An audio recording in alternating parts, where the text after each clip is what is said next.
New this morning, Malaysia will allow an American company to carry out a new search for the wreckage of missing Malaysia Airlines flight MH370. Malaysia has decided to resume the search for missing Malaysia Airlines flight MH370. After nearly a decade of silence, the hunt for Malaysia Airlines flight MH370 resumed in early 2025. Ocean Infinity, the US-based marine robotics firm behind the 2018 search, returned to the southern Indian Ocean. This time, with better tech, a narrower focus, and a high-risk deal. They'd only get paid if they found something. For the families, this wasn't just another mission. It was the final shot at closure. The operation began in February. Ocean Infinity deployed its latest fleet of unmanned underwater vehicles, powered by refined sonar, AI mapping, and real-time navigation systems. Their target area had been reduced to just under 15,000 square kilometers, a zone recalculated using updated satellite data and advanced drift analysis.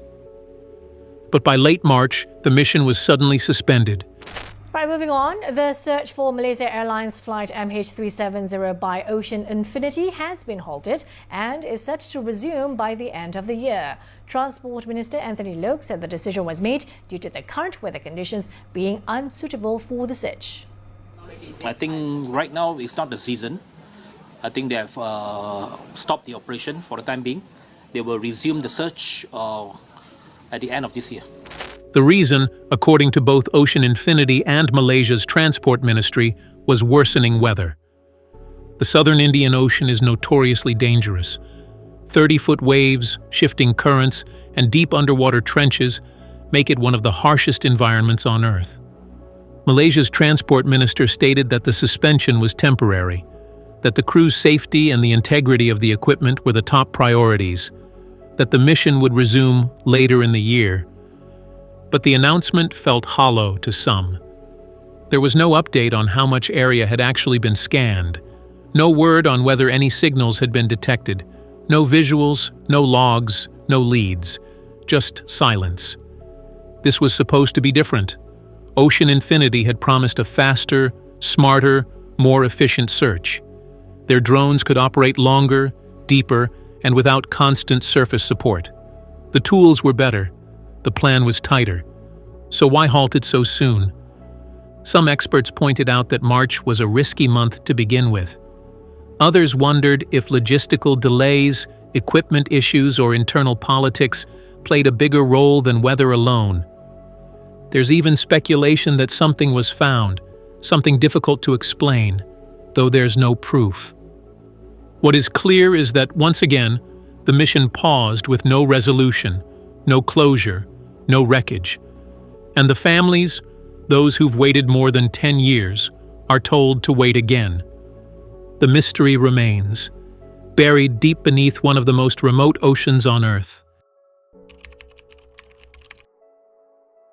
So what you'll see is that these big storm systems tend to move from the west to the east, so they move in an easterly direction, and there's just one after the other after the other. During the winter months, they start to creep further and further north, and also the conditions will deteriorate further. So you're looking at pretty big seas, 2, 3, 4, 5 meters, and just regular bad weather. Wind conditions will be bad, but you have to remember that this is in terms of global oceans or being at sea, this is just about the worst place that you can be. You're extremely exposed, and it's about 6 days sailing to the nearest port, which is Fremantle. So you're out there, it's terrible weather, and you're a long way from home. Searching for an aircraft in the middle of the ocean sounds impossible, because in many ways it is.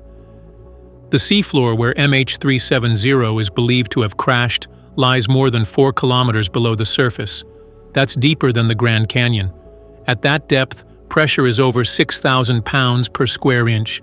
It's pitch black, it's near freezing, and it's constantly shifting. Most people imagine the ocean floor as a flat plain. In reality, it's a chaotic landscape of underwater mountains, crevices, and ridges, some sharper than skyscrapers, some hidden beneath centuries of sediment. And in this vast, broken terrain, the wreckage of a Boeing 777 could be buried or fragmented into unrecognizable pieces. That's what makes the MH370 search unlike any other. Ocean Infinity isn't just looking for a plane. They're navigating one of the most complex environments on Earth, with technology that, while advanced, still has limits. Really, the only way you can do it is using autonomous underwater vehicles. And the issue becomes when you're trying to recover those, when you're trying to bring them up out of the ocean and put them back on the ship. That's really, really dangerous. Any kind of evolution, as we call it in the maritime world, of that kind is really, really dangerous. And then when you compound that by just foul weather, it makes it almost impossible to do safely. Their main tools are autonomous underwater vehicles, or AUVs. These are high-end machines designed to scan the seabed with sonar and photogrammetry. They can operate independently for hours, diving deep and mapping thousands of square kilometers. But they aren't immune to ocean physics. Strong underwater currents can push them off course. Steep slopes can distort sonar returns. Thermoclines, sharp changes in water temperature, can scramble acoustic data. Even if a vehicle does detect something unusual, it takes hours, sometimes days, to analyze whether it's debris, geological features, or just sonar noise. And that's assuming nothing malfunctions. These machines run 24/7 in some of the harshest conditions on the planet. One hardware glitch, one software error, one storm, and days of data can be lost. Then there's the human element. Every mission requires a rotating crew on board the command ship. They monitor drone feeds, manage logistics, and oversee communications with the Malaysian government. Every extra day at sea adds cost and risk. Fuel, food, bandwidth, labor, satellite links, it all stacks up. If the weather suddenly turns, and in this part of the world it often does, everything grinds to a halt. That's perhaps what happened in March. A string of storms swept across the southern Indian Ocean. Waves grew too violent. Underwater visibility dropped. And Ocean Infinity, facing equipment risk and crew fatigue, decided to pull back. Critics might ask why they launched in February, when the seasonal window is notoriously tight. But the truth is, there's never a perfect time. There's just a narrow gap between not safe and barely possible. And even then, success is never guaranteed. The 2015 to 2017 search, led by the Australian Transport Safety Bureau, covered over 120,000 square kilometers. They found nothing. Ocean Infinity's 2018 mission covered another 112,000, still nothing. It's not about incompetence, it's about scale. Searching this part of the ocean is like trying to find a broken toothpick at the bottom of a football stadium, in total darkness, while blindfolded. Every ping of sonar, every square meter mapped, every hour logged. It's a fight against physics and time. And as years go by, the wreckage, if it's even where they think it is, may continue to deteriorate, or vanish altogether beneath silt, currents, or collapse. The harsh truth is this: even with the best equipment in the world, even with unlimited money, this search may never succeed. And yet, they continue. Because the alternative, to stop, is to accept silence. And for the families, and for those who believe in answers, that's a cost too high. Every time MH370 re-enters the headlines, so do the theories. But when the 2025 search was suddenly suspended, the speculation took a darker turn. Officially, the reason was weather, but to many, that explanation felt too convenient, especially given the build-up, the timing, and the silence that followed. Why would a company like Ocean Infinity, equipped with advanced planning tools and weather forecasting systems, risk launching during the Indian Ocean's storm season? Why halt operations so quickly after barely scanning the high-priority zone? And why provide no footage, no sonar images, no hint of progress. That vacuum of transparency is exactly what fuels the theories. This is one of the most whispered and most dramatic claims. Some believe Ocean Infinity detected an object on the seafloor, but it wasn't MH370. According to this theory, the company may have stumbled upon classified wreckage, possibly military, either a submarine, surveillance drone, or an old crash the public doesn't know about. If true, revealing that find could trigger diplomatic issues between major powers, particularly if the wreckage wasn't supposed to be there. There's no hard evidence for this, but the idea stems from one undeniable fact. The search area lies close to strategic naval corridors used by multiple nations, including China, the US, and Australia. The theory suggests Ocean Infinity may have been told, unofficially, to stand down. This theory challenges the entire foundation of the search.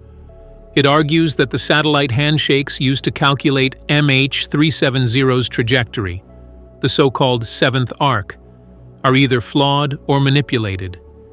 Critics point out that Inmarsat's calculations were never independently verified in full, and that most of the search has been based on models, not concrete proof.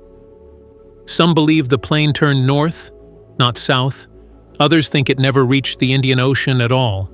If Ocean Infinity scanned the expected zone and found absolutely nothing, it could suggest the theories about the plane's path were wrong from the start. The suspension, then, could be a quiet way of walking back a failed narrative without triggering global backlash. MH370 has always been a geopolitical minefield. The plane carried passengers from 14 countries. It vanished under the watch of Malaysian authorities, and the initial investigation was marred by miscommunication, delayed alerts, and conflicting radar data. This theory suggests that the 2025 search got too close to answers someone didn't want uncovered, whether that means hijacking, intelligence involvement, or something else. It's possible that once Ocean Infinity began scanning the refined target zone, they found anomalies, evidence of a crash, or of debris that contradicted the official version of events. Rather than release incomplete findings, they paused, or were told to pause, until a controlled narrative could be prepared. Some online sleuths claim that members of Ocean Infinity's technical team were instructed to maintain radio silence about preliminary sonar hits. Again, this remains unverified, but for those who've tracked this story for years, the pattern is familiar. Every time progress seems imminent, something stops it. This one's more grounded, but no less intriguing. Some insiders believe the suspension may be tied to legal liability. If Ocean Infinity uncovers definitive wreckage, and that evidence points to negligence by the airline, by air traffic control, or by a government, massive lawsuits could follow. There are also insurance implications. A confirmed discovery could force a new round of claims, audits, or payouts from insurers who've already closed their books on MH370. If that financial risk became clear mid-mission, a suspension might serve as a legal buffer, buying time to renegotiate terms or secure protections. This is the theory that haunts many of the families. The idea that someone already knows what happened and is actively preventing the truth from reaching the surface. It's a heavy claim, and yet, after more than 10 years, the lack of transparency continues to feed it. Consider this: over 230 planes have vanished over oceans in aviation history. Almost all were eventually located, even decades later. MH370 is different. It disappeared from radar, then pinged satellites, then was never seen again. Every theory, every thread, comes back to the same uncomfortable question. If the ocean is the only reason we haven't found it, why does it feel like something else is keeping it buried?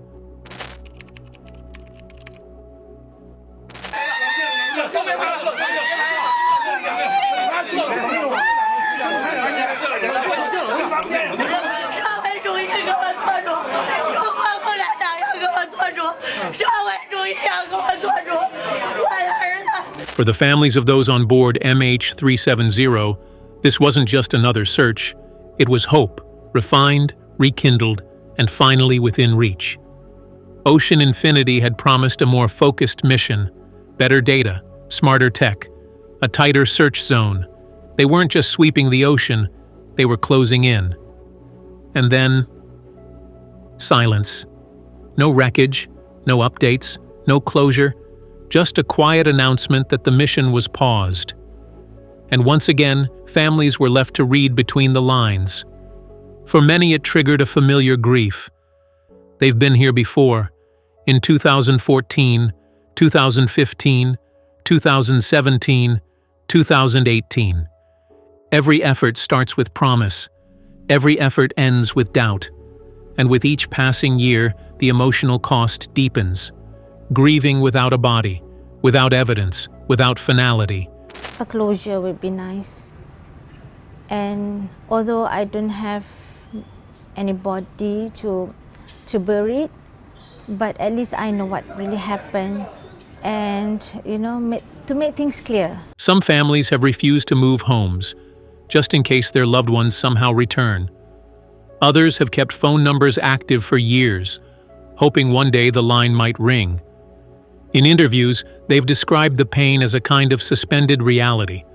Not mourning, not acceptance, just limbo.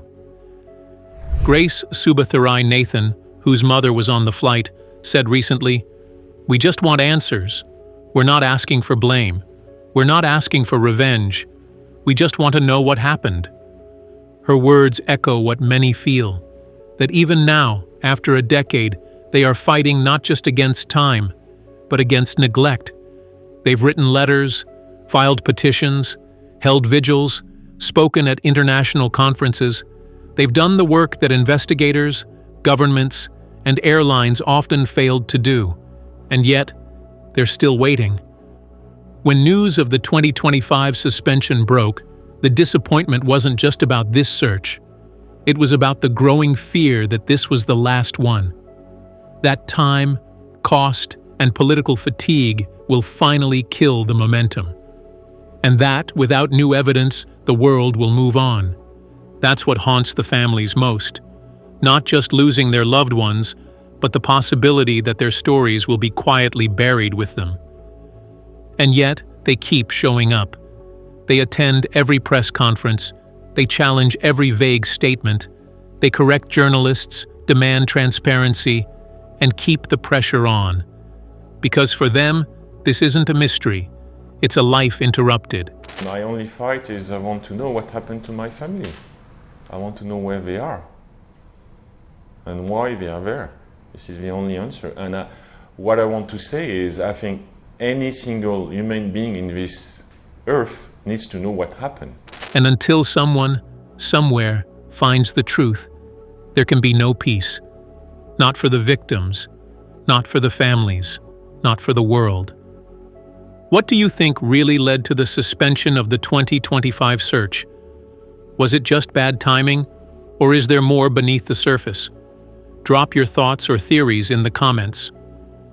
And if you believe the truth about MH370 still matters, hit like, share this video, and subscribe to 15 Minutes to the Crime, where the search for answers never stops.